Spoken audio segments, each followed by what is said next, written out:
Taddy found working inside the side of a cliff, claustrophobic, damp, and with the added inconvenience of limited electrical wiring. Drusilla Gobblestone has arrived at a witch school 2 weeks into the semester. But on her very first day, everybody tells her that she does not belong there and that she must speak to the headmistress.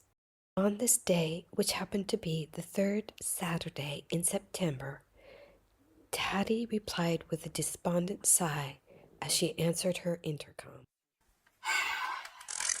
It crackled and popped and even began to smoke a little as a voice rang out from the other side of the abyss. It was Mooney announcing the arrival of the new girl. Who? Taddy leaned into the speaker.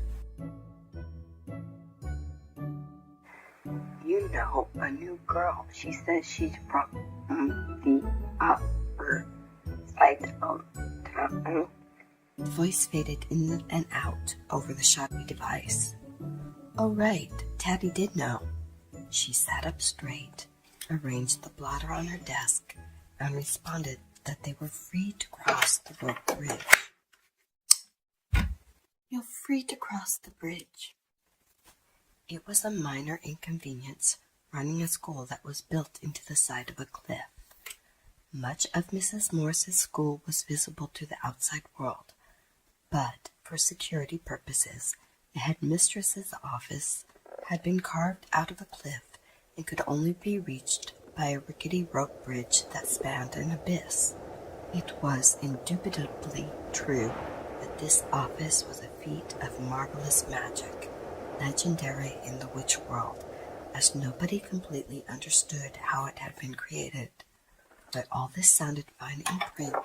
Taddy found working inside the side of a cliff, claustrophobic, damp, and with the added inconvenience of limited electrical wiring. Mooney gave a cursory knock before flinging the office door open. She thrust the small girl through the entrance. Taddy found Drusilla a disappointment. She was a shrimp, barely reaching the nurse's waist. Her fuzzy copper-colored hair was unkempt, and her eyes were large and hunted like an owl. Taddy thought her quite unbecoming. You are Drusilla Gobblestone, are you not? Taddy questioned. I am, the girl responded, chin up, alert and curious. Taddy examined the girl with a discerning eye and found her unimpressive in every way. In an immediate bid to find more witches for Mrs. Morris's, Taddy had sent letters to all the orphanages across the country, searching for children born at the right time. She had cross-listed all the replies with astrological charts and been astonished to find a local candidate. Never mind that every member of the staff had pooh-poohed the idea of admitting an orphan. We shall admit her, and you will like it.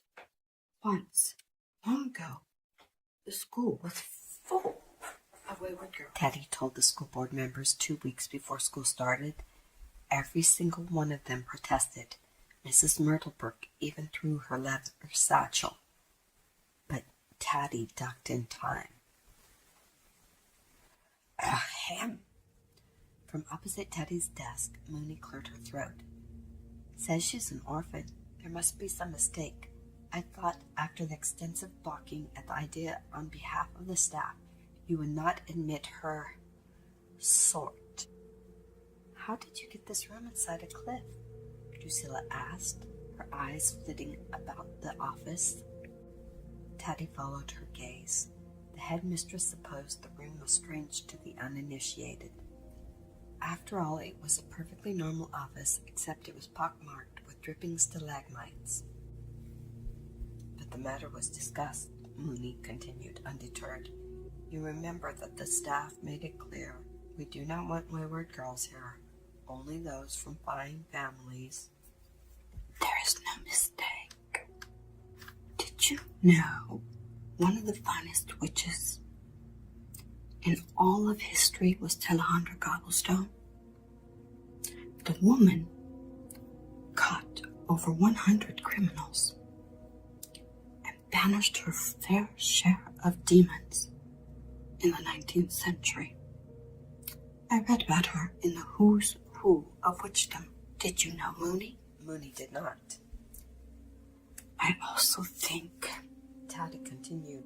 I mean, it's just the tingly feeling that this girl's got some Salem blood in her. Look at her nose.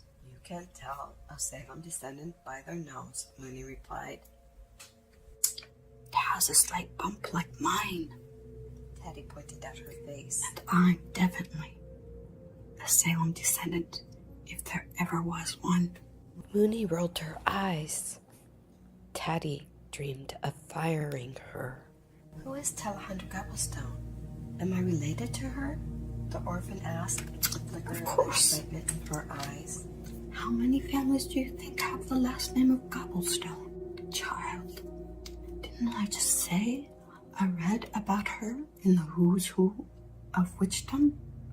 Just so you know, girl, I do not like to repeat myself. Can I read about her in that book? I'd so like to know anything about my family. Absolutely not. The book is off limits to all but the senior class. It's for research only. The girl looked dashed. Children, thought Taddy. Their moods are up one minute, down the next. Taddy could have no idea of what it meant to an orphan to suddenly have news about their family. For the briefest of moments, Taddy felt pity for the girl.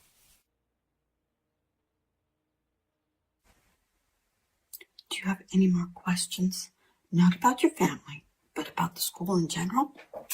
Asked Taddy, deciding to indulge the child when all she wanted was to be left in peace in her office. How did they drill out the mountain? Drusilla continued her earlier line of questioning. So we're back to that, are we? Still stuck on talking about my office. First of all, it's not a mountain. It's a large hill. This is New England. Taddy found questions tiring, always had.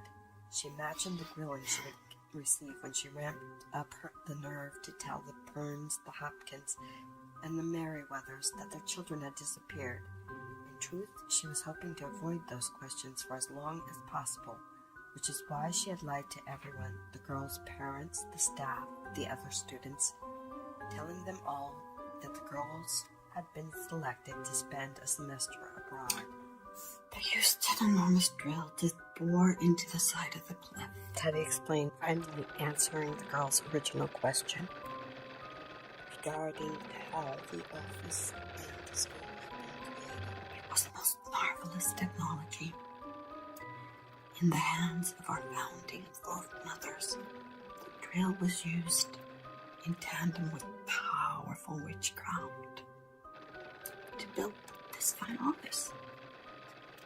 Incidentally, the cliff surrounding the school is full of tunnels that go this way and that.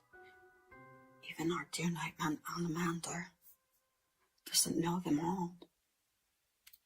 Right then, it's my turn to ask the questions. Do you go by Drew or Scylla? Neither, replied Drusilla. Drew it is. With one hand, Taddy picked up a small mirror from her desk and gazed at the reflection.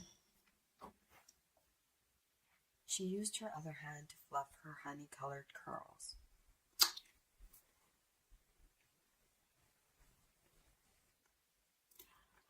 Far better to have a short name for the teachers to shout than a long one. Why is that Pritzel weasel in my office? I was just getting into everything. I was just climbing into a box, for heaven's sake. So then, our school is divided into houses. Wait, Mooney interjected. How do you know that she belongs to a house? Did you ask her the question? Teddy twirled the pencil in her hand. My Mooney, look at her. She is ridiculously short. Mooney squinted. But she doesn't seem crazy. I wouldn't be so sure, said Mooney. Drusilla's face fell, and Toddy worried that the girl was losing confidence. The child would have to toughen up if she were to make it in the witching world. Ever since the tragedy at Salem over 200 years earlier, witches had been in constant danger, and Mrs. Morris's school was not a safe haven. Obviously, peril lurked around every corner. Otherwise, Kara, Annabelle, and Sarah would still be sleeping safely in their beds. Well, let's see. Before I can assign you to a house, I must ask you an important question. Teddy addressed Drusilla, returning to her original question, the question she had been wanting to ask before she was so rudely interrupted by Mooney. When making potions, do you want the animal-free option? Teddy asked in her most grown-up voice. The what? Drusilla asked, looking uneasy. We old witches, we were never given that option. But recently, some of the girls have become squeamish about using animal parts, such as that of the pizza-weasel. These girls want partless potions. I guess they don't like to deal with entrails. Silly, in my opinion. Quiet, Pritzel-Weasel. I'm not sure how you can create anything without essence of wool. Nonetheless, we have developed a partless potion magical curriculum. It's an important question. Which do you prefer? Partless or regular?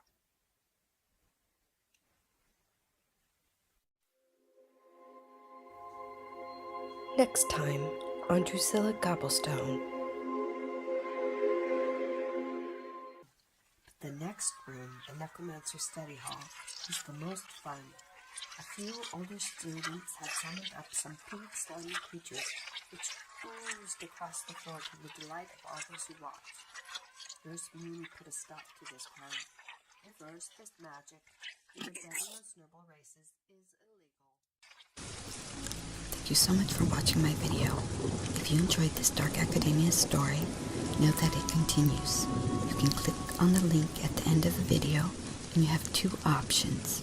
You can watch the story only as I continue to put it out, seamlessly picking up from where this story left off, or watch the version where you are my guest aboard a great glass airship and you receive personal attention before I begin to read the story to you. The choice is up to you, and if you enjoyed this video, please leave me a moon emoji in the comments. Good night.